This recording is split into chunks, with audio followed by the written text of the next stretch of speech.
Hello, it's Mike with TradeWinds RV Center, here to congratulate you on your Mesa Ridge 261 BH travel trailer. I'm going to walk you around it, show you how to use a few things to get the best out of your camping experience. Let's start by talking about arriving at the campsite. A few things to think about when you're parking. On your campsite, we're going to leave plenty of room for that awning to come out. On our off campsite, besides your slide, I also want you to think about where your power and water connections are going to be. Your power is going to plug in back here in this rear corner. And then your docking station is going to be right beside it. So park accordingly so you can utilize facilities at the campsite. Once we arrive and unhook our hitch, first thing we're going to do is level our unit. Unit comes with a power tongue jack. So if you retract or extend, retract to lower, extend to raise. Once you get your unit level, we'll go ahead and stabilize it. Now, should you lose power, underneath this rubber stopper, and fair warning, this rubber stopper get your fingers black. If you ever have to get in here and use this, your little hand crank, we'll get right on that and get this up and down without power. Speaking of power, check your battery post down then, make sure nothing's wiggled loose over time.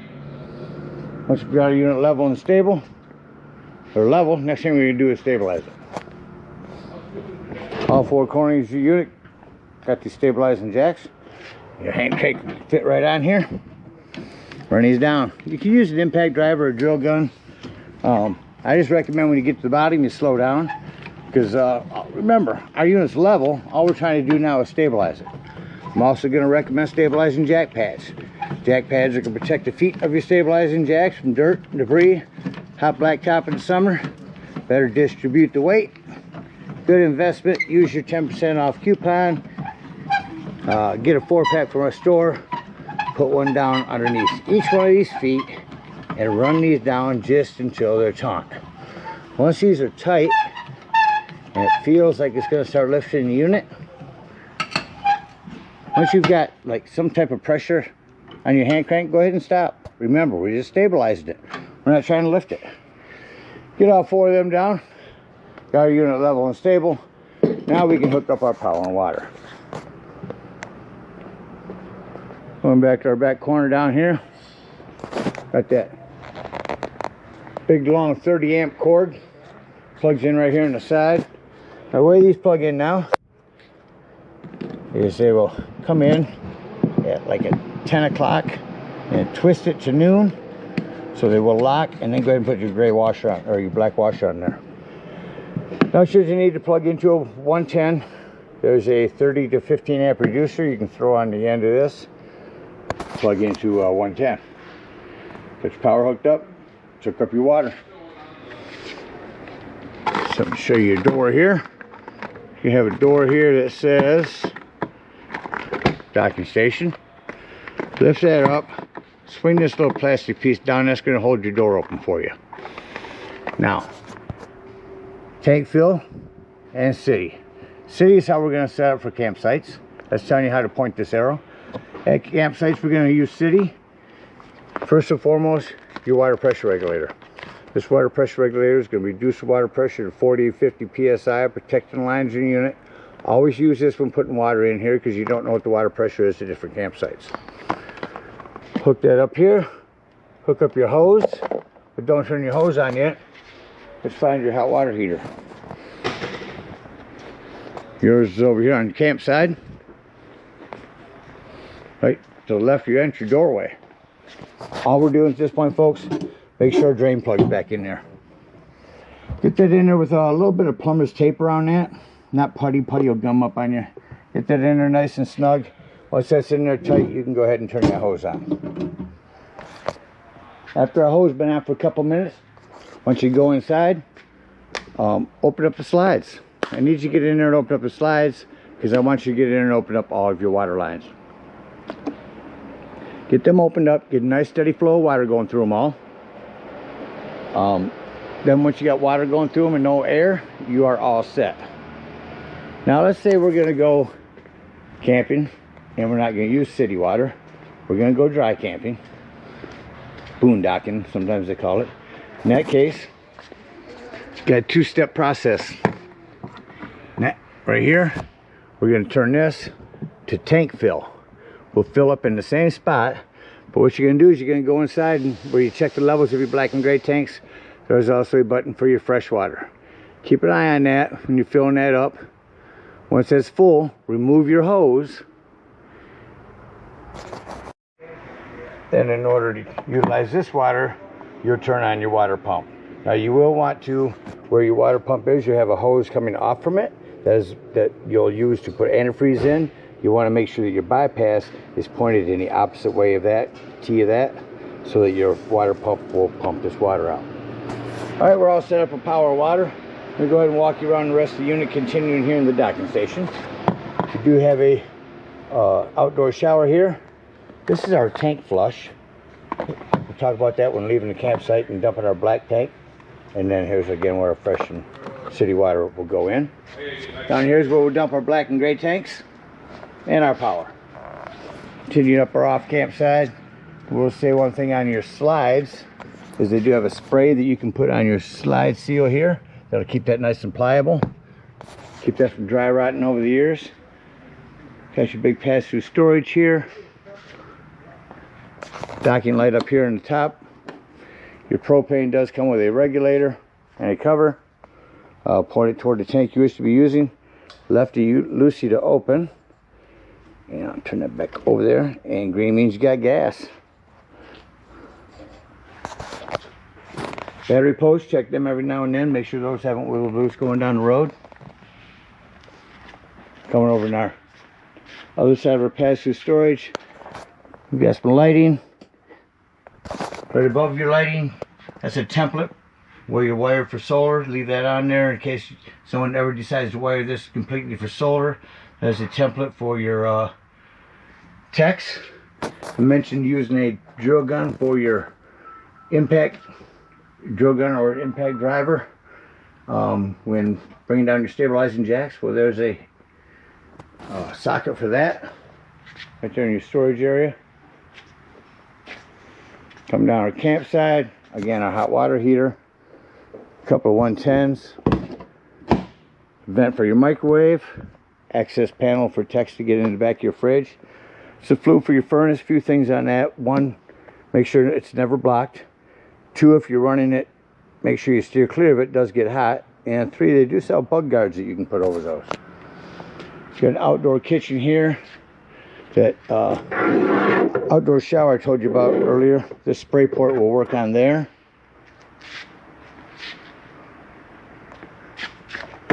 There's our lighting. Sorry.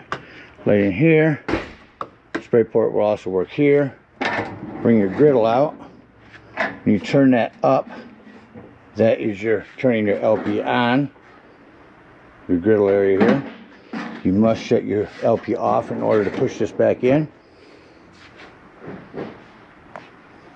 Fridge here. Got a ladder, utilize it. Go up there a couple times a year, check the seams of your roof, and caulk as needed with recommended RV roofing caulk. You prep for a backup camera. Got a spare tire here. I recommend getting a cover for that. That'll keep that from dry rotting. And that about covers everything out here. We'll take a look on the inside. Alright, coming up beside your unit, first thing I always like to point out your fire extinguisher. Make sure that you and everyone that's camping with you knows the fire extinguisher is located by the entry doorway in case of an emergency. To my left up here, can be my control panel. Here's your battery, fresh black and gray tanks for the auxiliary tank if they ever have those. Here's where you turn on your water pump for your fresh water. Here's where you turn on your water heater for gas. And over here for electric, it does make a difference. Choose correctly. Interior lighting, exterior, which are awning. Speaking of awning, here's your awning. A couple things on that. You do have a pitch control. Pull down on that, and that will tilt your awning so that you're able to run rainwater away. And when you run it out, you only want to run it out until you can see that brown bar and that flap has fallen down to 90 degrees. If you're to hold out the extend button, that will continue to run itself out and run itself up on backwards onto itself. So keep an eye on it when you run it out. Don't run it out further than you need to. So run the awning in. Also mention Here's your slide control. You will need a battery hooked up for slide operation. On and in, shut off my light, and tell you the slam locks work best when gently slammed. Coming into our kitchen area here, here's some lighting, self-explanatory microwave. So that working. Light, fan, above your cooktop. Fold this top back. Rock your panel light up. That'll turn on your panels. Turn this to light. Hit your spark, and there's your flames. Same thing on your oven. Just turn this to the flame here. Spark it down there. That'll light it. Then just turn that to the desired temperature. Rock your panel light down for an oven light. Breaker box and fuses. A couple of 15s in there. Recommend having some of those with you when you go camping. Your Norcold fridge. Just turn that on here. Here's your modes. We've got gas, auto. Auto means when you're plugged in like we are now, you're running off electricity. If I were to unplug that, that would switch to a gas light with the A. Or just electricity or just gas. 1 through 5 over here. 5 being the coldest on your fridge. 3 is a good temperature to keep that on. 3 snowflakes. There we go. Storage here. Pantries. One-touch individual lighting here. Charging ports and 110s there. Your bunk area will fold up for storage. More storage and 110s here. Individual lighting. Coming back into our bathroom. Just want to mention you do have a hand crank open exhaust vent that will turn on from here. Excuse me. 110 with GFCI reset. Also some plumbing. Keep an eye on. There's access panel to all of your bathroom plumbing. Panel down there as well. You get in through there for your shower area. Coming out here into the hall, 12 volt carbon monoxide propane detector. The reason I mentioned that's 12 volts, always running off your battery. So if you are out dry camping, boondocking somewhere, nothing plugged in charges your battery, use your battery disconnect if you're going to be gone for the day. And you don't want that to run your battery down. Tabletop, wiggle that loose from your bars there, remove your bars. Put your tabletop on these plastic pieces here. Cushions on top gives you another sleeping quarters. Sofa area here, just remove your back Velcro cushions. Standing in the middle gives you good leverage. Lift this up, fold your legs out, close towards you. Hold the back down. Just that quickly, you've got another sleeping quarters. Now, putting everything back, make sure that you lift the back up first. Otherwise, you will damage your sofa.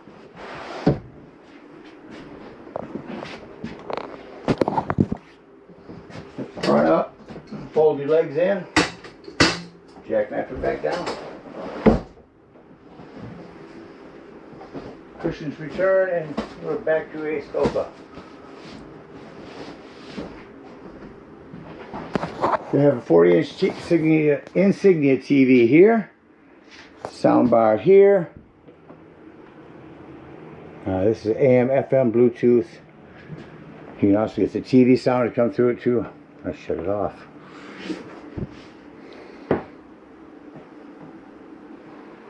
There's our radio. Not going to pick up much inside this metal building, but AM, FM, auxiliary, TV, DVD, past the Bluetooth, auxiliary, DVD, Bluetooth, and radio. Dual zoned, indoors and outdoors. Nice sound system. Thermostat. Go ahead and crank the air up. Hold that in to turn it on. Go to cool. Fan turned on, so I turned it on. Get the AC to crank up here.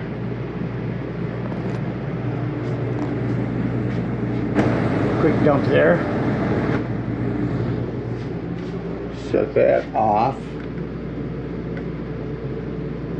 Generally that fan will shut off rather quickly. It did. Now I'm going to turn this on and go through to heat. That'll crank up our furnace there. I'm going to shut that off. Generally those will take a few minutes before they shut off. In our bedroom, individual lighting as well. You prep for a TV over there, background on the wall, 110 cable above.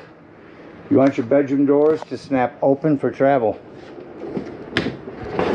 Close nicely with a magnet here.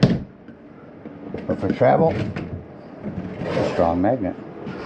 For travel, we want to have these snapped open. And that about covers everything in here. Let's act like we're leaving the campsite and close the unit up. My bedroom lighting is out here. So I like to come to my main control panel and shut off my interior lights. Then I can walk through and see all the individual accent lighting that I need to shut off. Then I'll return to the main control panel in the dark and turn on my lights and say doors and drawers. Walk through your unit, make sure all doors and drawers are closed. Nothing's going to impede these slides from coming in. Our vent is closed. Come to our control panel and hit slide in. Again, making sure everything's been put away. Batten down the hatches in your trailer. Make sure everything is going to bounce around, is secured.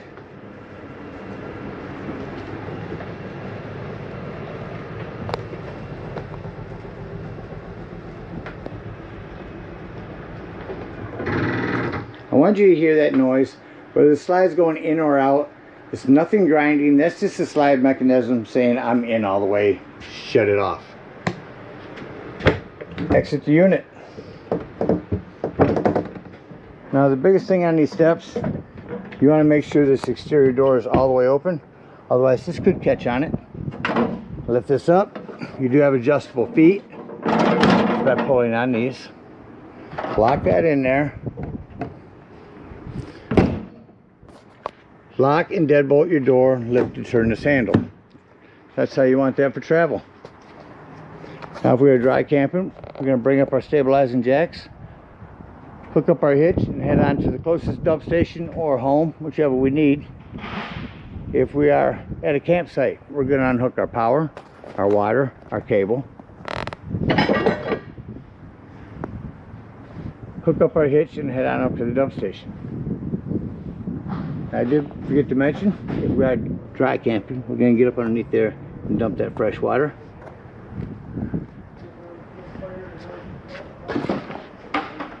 Dump is just behind your tires on your off camp side or your driver's side of your tow vehicle. You got a 10-foot hose comes to your convenience pack. Hook that up, and the first one we're going to pull is that black handle back there. You see that's going to be a thicker area. That's going to be your sewage lines. Once that sounds like it's no longer draining, go inside and look at your black tank, make sure it's empty. Come back outside, leave that handle open, grab the hose at the dump station, and come over here to where it says tank flush. Again, emphasizing with that handle open, turn on that hose for a good 5 minutes and let that wash out your black tank. Get a lot of that nastiness up out of there. Remove your hose, make sure all that washout that you put in there has drained before you close your black and put your gray. Now when my gray tank's draining, we don't want to leave stagnant water in our hot water heater. We're going to open this up. First, lift up on this pressure release valve. Make sure you do this first. It's going to bust the hot water out of there, so be careful. When that's done, push that down. Pull your drain plug. That'll get all your hot water out of there. When that gray tank is done, you're going to close that handle, remove your hose, and conveniently and sanitarily store it right here in your bumper. Again, thank you guys so much for your purchase. Hope you enjoy this Mesa life for many years to come. Happy camping.